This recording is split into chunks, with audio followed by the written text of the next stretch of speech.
se limite pas à Marine Le Pen et à ceux qui sont condamnés aujourd'hui. Nous voulons les battre politiquement, et c'est ce que nous continuerons de faire, et nous continuerons de le faire d'autant plus que vous avez vu que dimanche, l'extrême droite appelle à une grande manifestation dans les rues qui s'apparente à une manifestation factieuse qu'on a connue dans l'histoire, et donc nous leur reprenons pied à pied, et ce, d'abord le 1er mai, qui sera la grande réponse à cette offensive de l'extrême droite que l'on vit en France et dans le monde.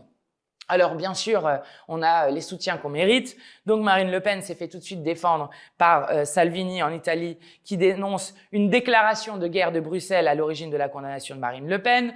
Le Hongrois d'extrême droite, Viktor Orban, lui, écrit sur Twitter « Je suis Marine ». Le Kremlin, donc Poutine, déplore une violation des normes démocratiques, ce qui est quand même assez cocasse. Geert Wilders aux Pays-Bas, donc toujours son allié d'extrême droite, se dit choqué par la condamnation de Marine Le Pen. Je la soutiens et je crois à elle en 100% et je suis persuadé qu'elle gagnera en appel et qu'elle deviendra présidente de la France.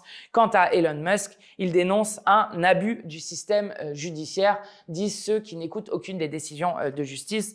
C'est quand même fort de café. Et nous continuerons de lutter contre l'extrême droite, d'autant plus que vous avez vu que l'extrême droite organise maintenant une chasse contre les magistrats et notamment la magistrate du tribunal, auquel je veux redire tout notre soutien, sachant que vous avez par exemple le responsable du Rassemblement national dans l'Aveyron qui parle de solution finale lorsque l'on parle de la condamnation de Marine Le Pen et de ses amis. Quant au responsable RN de la Nouvelle-Calédonie, il trouve que les menaces de mort contre la magistrate sont une saine révolte contre ce fascisme gauchisant, preuve que l'extrême droite est violente et dangereuse dans ce pays et qu'il faut la combattre pied à pied. Alors cette offensive raciste, elle ne s'arrête pas à ce